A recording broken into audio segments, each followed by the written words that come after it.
Good evening, everybody. My name is Romina Rizari, and welcome to Proactive Health, a doctor's panel on achieving a stronger and healthier you. It is my honor to facilitate a discussion between two esteemed guests. Now we're going to be joined by Dr. Ricco Santos, who is a family medicine practitioner and an advocate for preventive health and wellness. And we are also joined by Dr. Shehna Raghoonanan, who's based in the UK and who's practicing in occupational medicine and advanced dietary supplementation. Na? More than their credentials, maybe it's good to know their story on health. I love stories. And maybe a way to get to know them is to find out what is their personal journey to proactive health like. Maybe we can start with Dr. Shehna first. Hello, everyone. Thank you, Romina, for the introduction. As you know, my name is Dr. Shehna Raghoonanan. I'm a practicing family medicine doctor in the UK, London at the moment. My journey started in South Africa when I qualified with medicine in 1999. I moved over to the UK in 2002. I had a strong interest in preventive medicine, but traditional medicine and the guidelines in the UK prevented me from exploring additional and holistic approaches to medicine, like dietary supplementation, for example.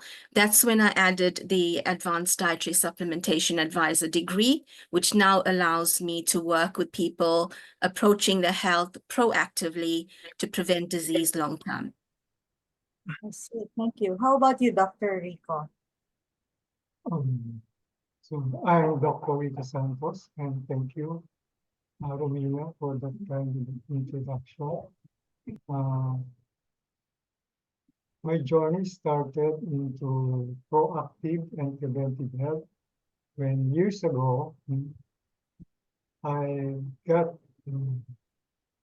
atopic dermatitis all over my body. I've always been an asthmatic in childhood, but then when I became an adult, it totally disappeared, but recurred later on in life, late 2000. And then by 2003, I started delving into acupuncture and herbal medicine to heal myself because I could not find any solution in mainstream medicine. So later on, I delved also into nutrition, self-directed learning by attending talks and webinar and live conventions. No? I even attended the cheap program of the Seventh-day Adventist, no? The vegan lifestyle. So that was my journey, and then later on, I discovered low carb and ketogenic nutrition with intermittent fasting as a way to uh, reverse the metabolic syndrome and type 2 diabetes. Thank you. It seems like your pattern is the same. Huh? You started with your strong background in medicine, and then you started to ask yourself what heals you. And then you decided you won't be limited by, like in Dr. Shehna's case, the government restrictions. You will just find your training, even Eastern medicine for Dr. Ricco's case, where you can, so that it helps complete the picture, your expectations. And finally, we are blessed that we are meeting people like you who will turn this into an advocacy. Because very few doctors I encounter think like you. I'm a nurse, so I meet doctors who look unhealthy. So that's more normal now. Okay, we're going to introduce proactive health because it's the title of the discussion. No? And maybe it's good to be clear on definitions. Now, maybe you can help us learn what you mean by, what's proactive. I also heard what's preventive health and what might be reactive health. What do you think about that, Dr. Rico? How should we define the terms so it's very clear what we will be talking about? So reactive health is just by the word itself, reacting to a disease that you get. You're constantly reacting to what comes to you. While in being preventive, mm, you focus more on the preventive measures, screening, um, nutrition, mm, lifestyle changes. Yung mga proactive, you're more focused, no? Especially when you have some family medical history. Like myself, no, we have a family history of Parkinson's and allergies. So our focus goal is to become more proactive on those kinds of diseases. No? You see. Do you share the same definitions, Dr. Shehna? I think on the whole, I do. I just have a few additional points that may help a little bit. Reactive health, completely agree with Dr. Rico. A lot of the times, because people don't look after themselves well, or because of family history, etc., genetics, people may end up with X disease. Reactive health is you go home, you get a diagnosis from your doctor, you go home, you then start putting measures in place to manage your condition. All right, so you're already on medication, you're already on a treatment plan, or like if someone is pre-diabetic, your doctor says you have to make lifestyle changes or else you're going to be diabetic. So you react to a condition. With preventive health, there's a family history, like a grandparent or a parent who's got diabetes, for example. You start then, once you know there's some sort of genetic link, you start preventing, you start then becoming more aware of the changes you could make to prevent ill health and disease longer term. My view on proactive health is slightly different from Dr. Rico, but remember, this is just my opinion, just my view. I believe proactive health can start at a very, very early age. We do need, I think, Romina, you and I had a short discussion previously, earlier today. We need to be very, very aware on when we introduce proactive health to individuals. Introducing proactive health too early can cause mindset changes, relationship changes to food and exercise, could potentially lead to eating disorders and things. So I think that timing of when we introduce proactive health is very, very, very important. But what I believe proactive health to be is optimizing our bodies to react and respond to any eventualities, be it an accident, be it genetic issues. So we start from a very young age, introducing exercise, introducing dietary supplementation to bridge the gap in our nutrition, healthy eating, the healthy plate with carbs, very little carbs, a decent amount of healthy fats, proteins, lots of fiber. So I think that gives us a proactive approach to life or to health overall, and it overall will prevent ill health. I hope that made sense, everyone. Well, my impression is if the family is in this environment where health is a core value, I suppose we're going to be raising the children to be proactive in terms of their health habits as well. Now that we have clarified our definitions for our discussion, you may be inspired to type your questions in the chat box. Don't worry, we will look at that later after we talk about the aspects of proactive health. Now, Dr. Shehna, can you please help us understand what makes it holistic in terms of our approach to proactive health? Conventional medicine, you go to your doctor, family practitioner, and they will go, right, your blood pressure is starting to get high, go away, do more exercise, and eat healthier. There's very little guidance on what you should actually be doing. I believe with proactive health or preventive health even, there's better guidance, there's coaches, there's people like you, Dr. Rico, like me, who will help people understand how to approach health in a better way, give them more guidance. What makes it holistic? I believe the approach makes it holistic. We're not blinkered. We don't look at health just in one perspective. We bring in information from everywhere, acupuncture, as Dr. Ricco mentioned, dietary supplementation, healthy exercise programs, um, even screening, self-screening, self-monitoring, using the continuous glucose monitors, using blood pressure monitors. I think that would make it a holistic approach, bringing information from all around us and making it understandable to the layperson, so that they can approach it in a more intelligent way. Yes, now accepting all, right? The physical Yes, and the absolutely. emotional health. And we can personalize this, Dr. Rico, how?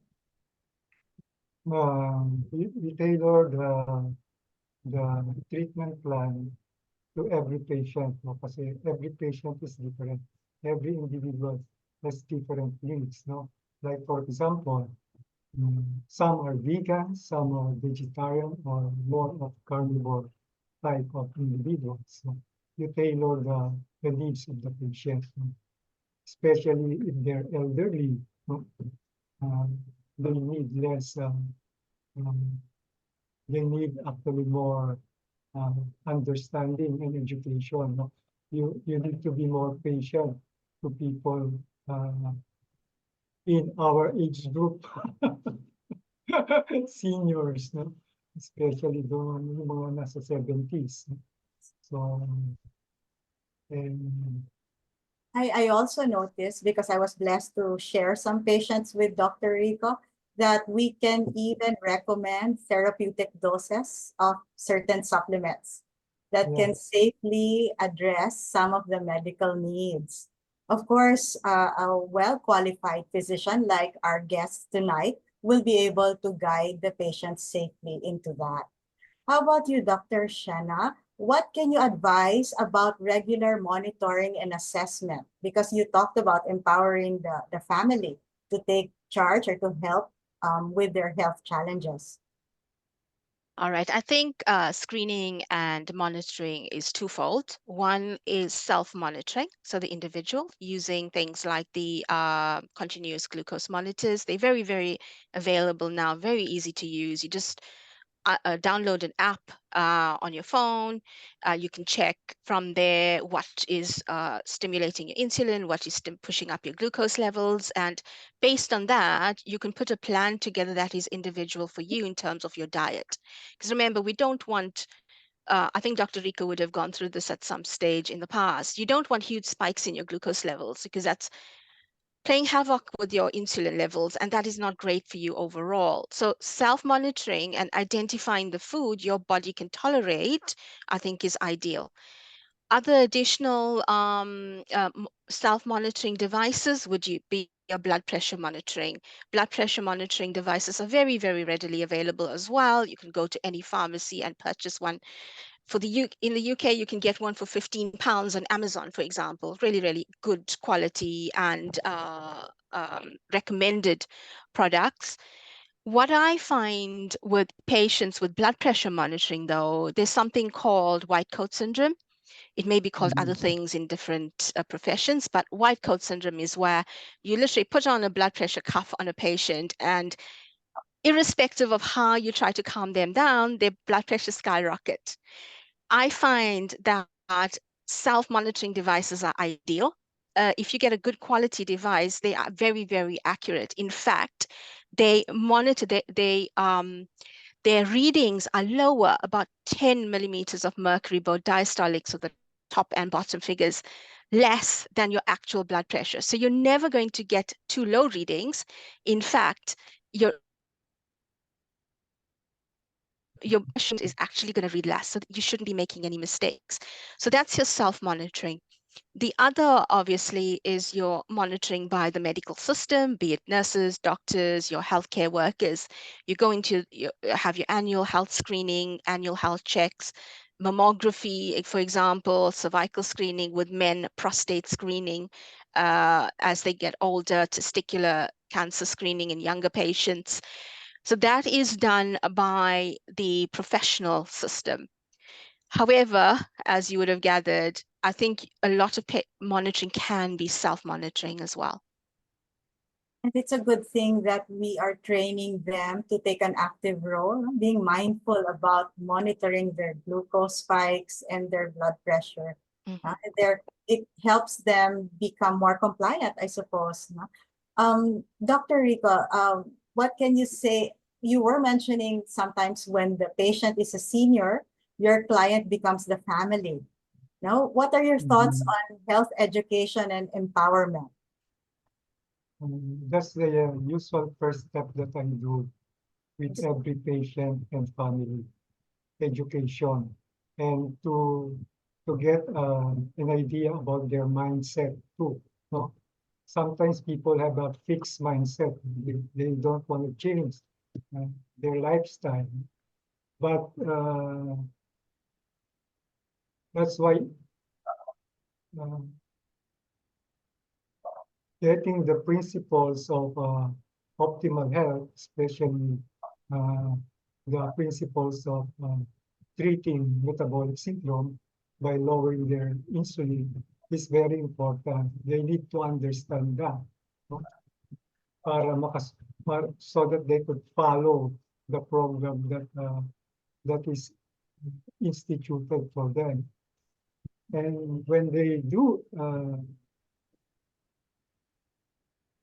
get it into their mind, the principles, then the the the steps becomes easier for them. That's it. They already imbibe through regular coaching and monitoring of the patients.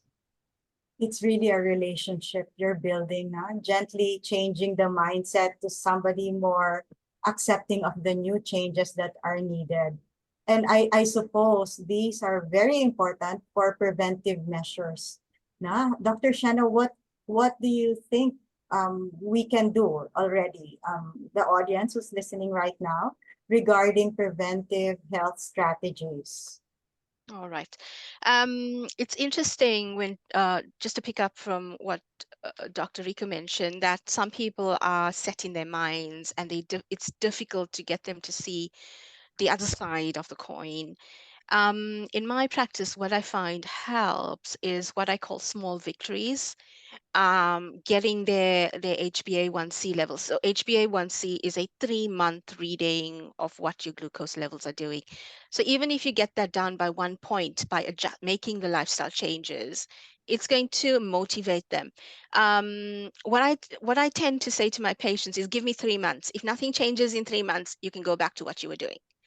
And we know as professionals that within 3 months, there will be a positive change. Even if the blood pressure drops by 5 points, to the patient, that's a huge victory. And I tend to big that up quite a lot.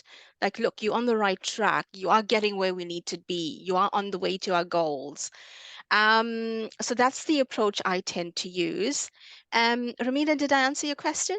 Not yet. I think I need help regarding preventive measures that we should consider. But I like your input regarding your practice. Had more time, I want both to answer.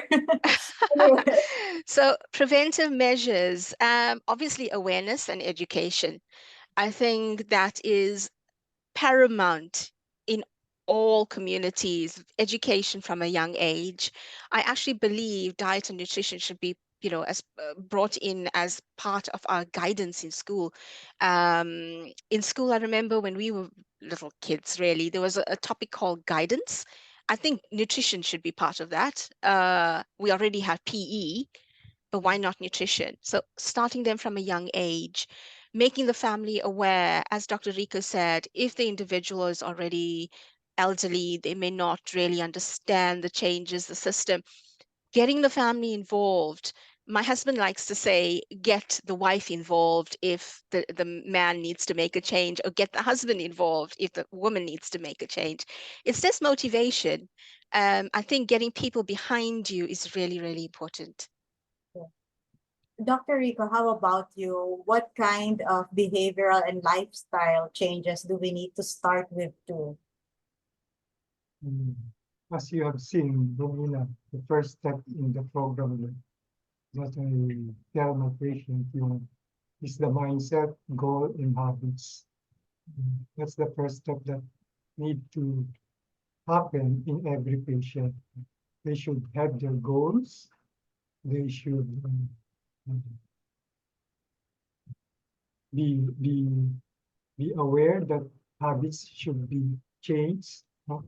And the mindset, no?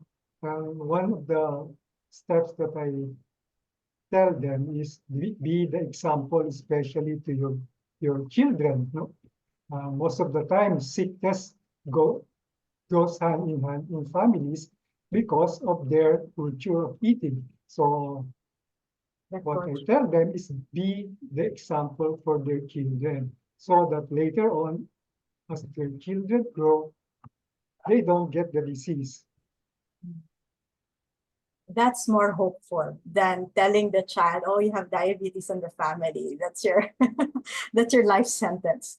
Dr. Shen, Dr. Rico was talking about mindset a lot. What are your thoughts on mental health and stress management? Because I imagine change will be difficult, not only for the patient, but also for everybody around him as he navigates these changes. Mhm, mhm. I do believe stress and mental health issues can significantly impact our physical health. So we know that stress pushes up our adrenaline levels, it pushes up our cortisol levels, and those chemicals tend to cause an inflammatory state. So, stress management is very, very important. Now, techniques would be things like meditation, doing yoga. Yoga obviously is really good, not just for the mind, but for our physical health as well. So that could form part of our resistance exercise, especially as people age. I find yoga helps with muscle tone, therefore prevents falls as it improves balance. And we know how important that is. So in terms of stress management, other forms of exercise, getting out, getting some fresh air is really important. Some of us have really, really stressful jobs.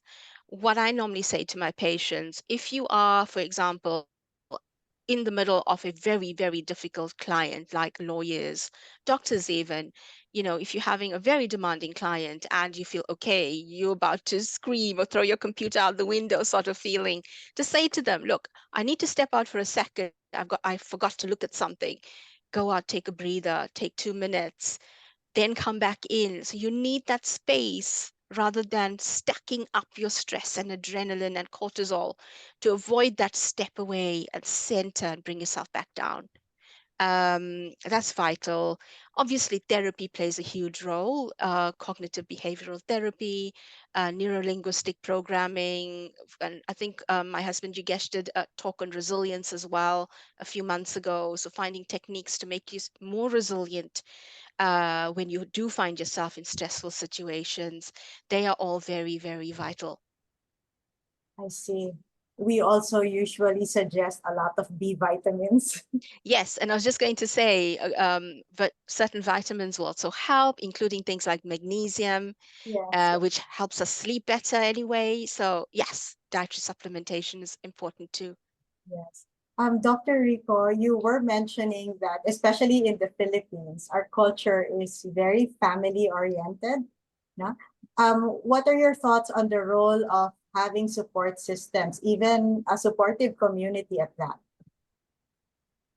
It's very essential, especially with people with diabetes, cancer, and other conditions of the metabolic syndrome. So if you're only doing low carb in your family and the rest are eating high carb, you would be easily tempted. Mahirap, di ba? So that's very important. That's why in the program, I even include the spouse or a child of her, the adult, no?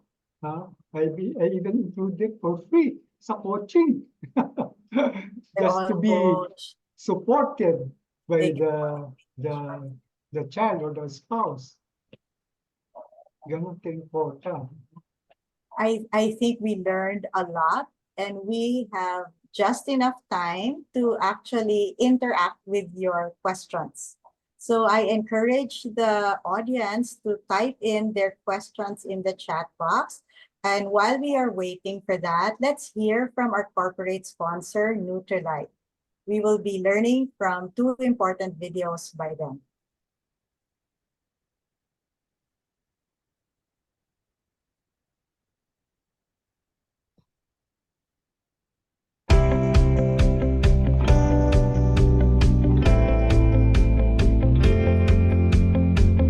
The human body is an ecosystem that is constantly attempting to maintain inner balance. For this, proper nutrition and a balanced and varied diet with different colored plants is key. But sometimes daily life can make it difficult to consume the minimum of 5 servings of fruit and vegetables recommended by the World Health Organization. That's why you may need support getting all the nutrients and secondary plant compounds known as phytonutrients. Phytonutrients are nutrients found in plants and are thought to be beneficial for human health. Close potential nutrient and phytonutrient gaps and regain your inner balance to enrich your natural potential. Discover Nutrilite Double X, the prime quality food supplement with 12 essential vitamins, 10 essential minerals, 22 plants, and phytonutrients from 5 color groups. All plant ingredients come from sustainable farms where no toxic chemicals or pesticides are being used. Double X is enriched with PhytoBlend, an exclusive complex derived from fruits, vegetables, and herbs from all 5 color groups.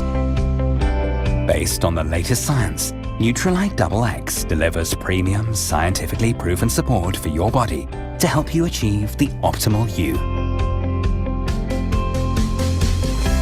Regain your inner balance and enrich your natural potential with Nutrilite Double X. Nutrilite Double X, the prime quality food supplement with 12 vitamins, 10 minerals, 22 plants, and phytonutrients from 5 color groups.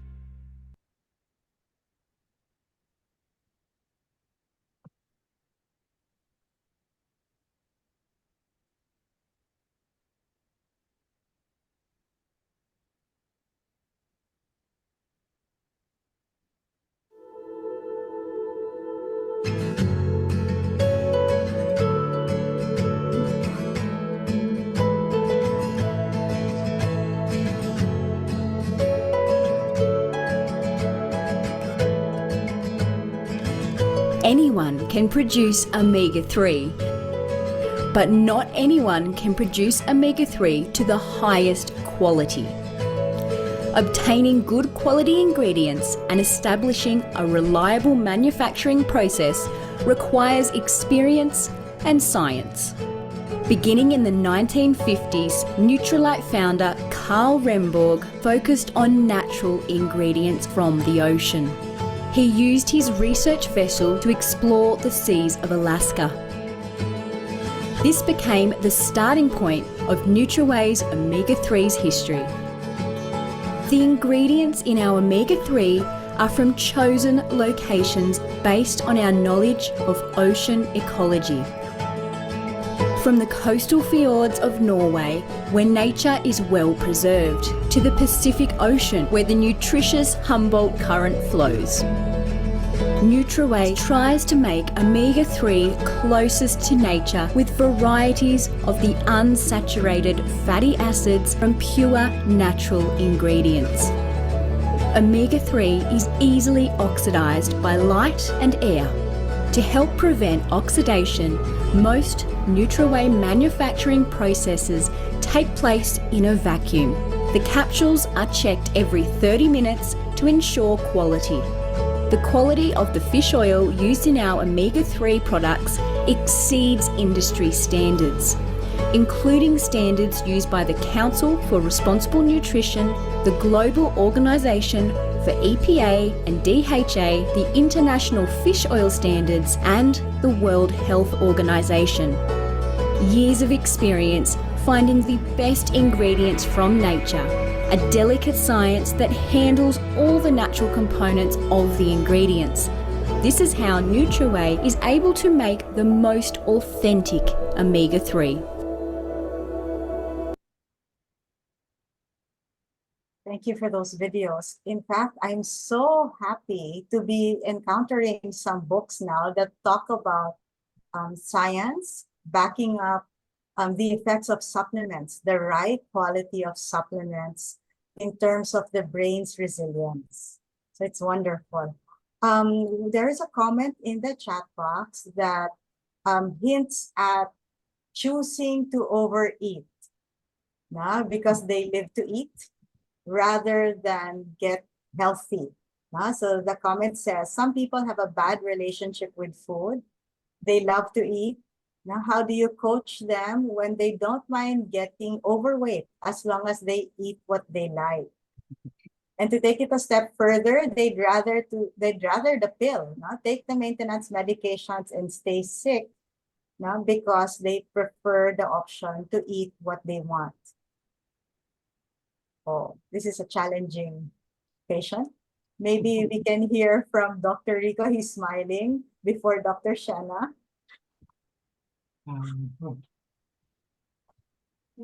Firstly, they need to understand that what their lifestyle is not really good for them. But then we cannot force everybody. So they need to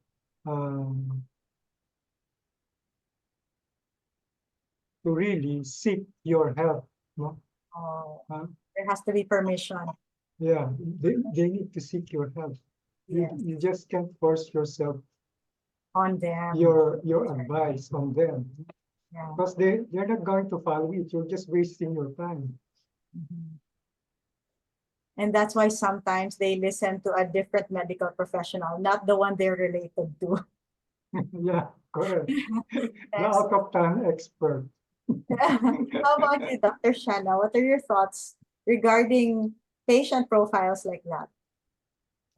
I think education is key. Getting an individual to understand that there are options apart from medication, and they will have outcomes better overall because they're not putting chemicals in the body. I think the other is introducing alternatives. Alternatives would be things like almond flour to bake with. So they could potentially still eat what they enjoy, but using alternative ingredients to still make their food. I'll give you an example. At home the other day, we used almond flour. Instead of corn flour, we used arrowroot and mustard to make a nice coating, and we used that to coat some aubergine, and we've lightly fried that in tiny bits of olive oil. So things like that, it doesn't mean that people need to stop eating what they enjoy. It's just adjusting the ingredients that make up what they enjoy. The other is, I think I mentioned small victories. Maybe negotiate a period of time to look at things your way, like 3 months. My typical example is 3 months. Give me 3 months. And if you see no difference and no change within 3 months, then you can go about doing what you want. So I think that just negotiating with them sometimes helps as well. In my case, I fell in love with the body I got after 3 months. Well, that's amazing. There we go. Yeah. I realized, I like myself when I'm eating this way. Mas Thank you, pogi Dr. ka Ricco. ngayon. Yeah, Dr. Ricco was my doctor. Another comment is, how important do you fight for supplementation? Because sometimes you do encounter doctors that will poo-poo it away. They'll just say, oh, you just eat right, you don't need it. No? What does a patient say to educate the doctor in front of her? I was one of those people. Also, you can give us good advice. I really was one of those people. Okay, we've got someone in the audience today, and we met him a very, very long time ago. And he literally said to me, why don't you go explore Neutralite, do some research, understand exactly what's in it, how their processes work, etc. Once I did that, I was hooked. I truly believe that the right supplements work well. They have to be bioavailable. They have to be as close to natural as possible. They have to have as little chemicals as possible. And thankfully, Neutralite does that. So I've been sold now. So I do think, again, education, really, really important. We can't get all our nutrition from our food.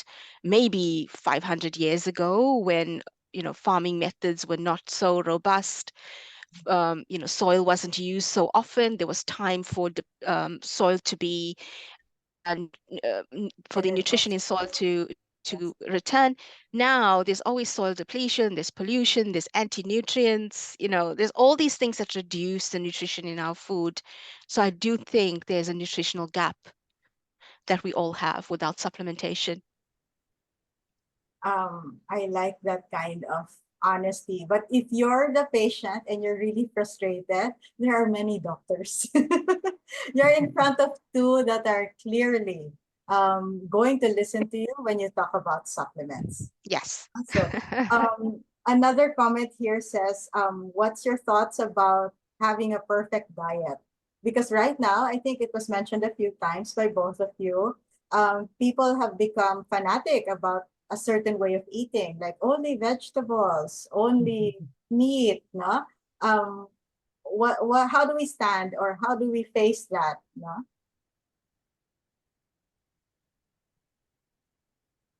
We can start with Dr. Ricco. There's really no perfect diet. So what I always tell my patient is to tailor their nutrition to their metabolic health.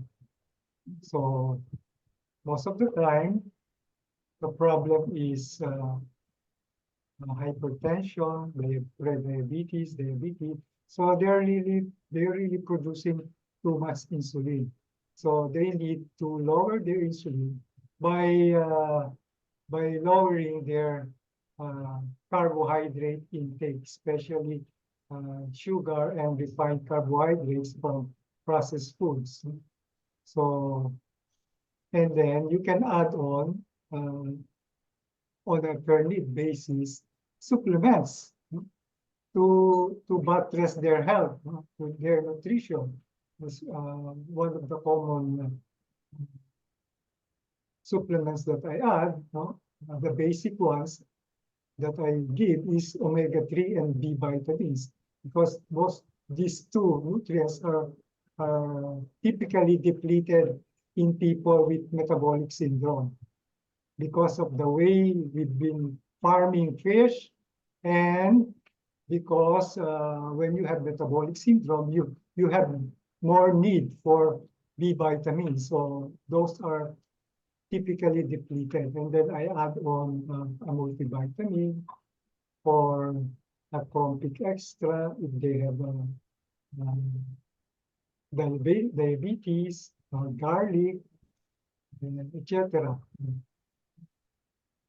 How about you, Dr. Shehna? I agree with Dr. Ricco. I don't think there is a perfect diet. A diet needs to be tailored to the individual, their health needs, taking into consideration any disorders they may have, and also the activity levels.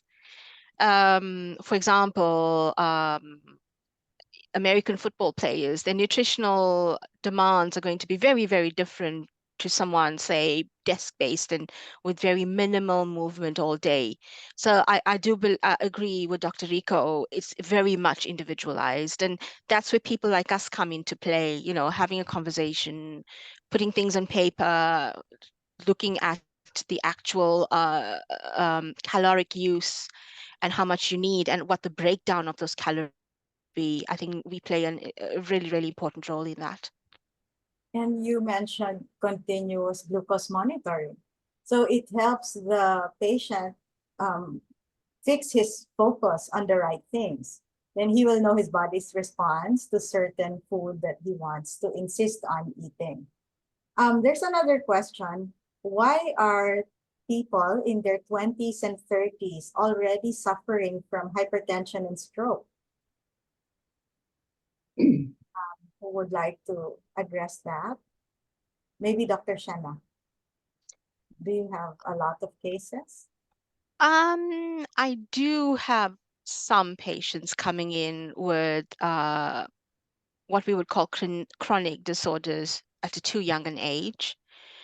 I do believe that social media plays a huge role in some of it, where things like the Atkins diet, for example, and all these unusual fad things that come about, being high salt intakes, where people eat more fast food. They're busier than when we were younger. So they don't put their health as priority. They put their work as priority, I find. And when that happens, there isn't enough time to food prep. There isn't enough time to go out and buy high quality items. They go onto the internet, buy food online. Sure, that's better than having no fresh food, but you have no choice as to what gets in your basket. It's literally they will pick up whatever's in there and throw that in your basket, and that's what you've got. You cannot select the good quality foods. I think time, because the younger generations are so time poor, they don't spend enough time on health. And the other, as I mentioned, is social media, promotions of weird and wonderful diets that don't really make sense. Like things, if you look at, I don't know if you've got Slim Fast in the Philippines, but one of the products we have here is a diet called Slim Fast. They say it's it's low carbs and no sugar. But if you look on that, it's actually not suitable for people with diabetes and with metabolic syndrome. Whereas the way it's sold, it's misunderstood. Products that's sold as healthy products, your cereal bars, they're supposed to be healthy, but if you actually look at your labels, they're not. They're high in sugars, they're high in fats, they're high in carbohydrates. And overall, again, it comes down to time, people just reaching for a cereal bar for breakfast so that they can run off and get into work early. If people had more time, we'd be healthier. I think I Uh, agree. Everything is ultra processed, right, Dr. Rico? That's Yeah. the biggest culprit. We want convenience. We And want fast. I'd like to add something there to also. Yes. Another elephant in the room, just like metabolic syndrome, is the recent vaccination drive worldwide. The mRNA technology and the adenovirus technology. It's been, data are emerging that these gene therapies actually causes myocarditis and strokes, even in young individuals. And I've seen patients referred to me, young individuals having palpitations, high blood pressure that goes up and down. So that's one of the things that we should be considering, vaccine injury from the COVID-19 vaccines, especially the mRNA technology. So this is really putting the whole families in proactive approach. Yeah? We really have to be health conscious. We really have to eat real food. Dr. Shehna is also correct in thinking of ingredients and food preparation, because we can't simply just keep ordering our meals or picking up boxes that are convenient in a supermarket, because most markets actually sell things that expire in 2 to 3 years. So that's so many preservatives there. There's another comment that has Dr. Rico's name. He said, is the call center culture in the Philippines, we have a lot of that here, contributing to the health problems of the youth? Right, because they're not getting sunlight exposure. Sunlight is very important. You get vitamin D3 from the UVB exposure to sun, and melatonin from the near-infrared spectrum. Melatonin is actually 95% produced within the mitochondria. 5% are produced in our pineal gland, but most of it comes from within the mitochondria. So it does not enter the bloodstream. And another substance that's produced in the skin is nitric oxide that is then stored sa endothelium. So three important nutrient or substance that are being produced in the skin that is very, very essential to health, especially immunity. Kaya people who have not been exposed to sunlight have very much poor health. And then they get exposed to artificial light that has mostly the blue spectrum. I suppose if they are working at night, shift workers, maybe they can be creative where they can catch the sun, because that's what a lot Or we they can get an ordinary incandescent bulb within their Oh, office. I see. Their own sunlight. Okay, that's a very quick fix. I don't see any more comments or questions. I suppose we have time to open up the breakout rooms. Now, please ask your friend what breakout room number they will join so you can have a bit of a chat after we break up. Now, it's been a pleasure listening and learning from our two esteemed guests, Dr. Shehna and Dr. Ricco. I learned a lot. My notes are, I need to fix them. They're everywhere. But I really like the example that they are setting. I hope if we have medical professionals in the audience, we also follow that health is still personal, but always an advocacy. And for patients, now that you know you are part of the solution, I hope you also explore supplementing with Nutrilite, our very excellent corporate sponsor. This has been Romina with our esteemed guests, Dr. Ricco and Dr. Shehna, wishing you good night. God bless.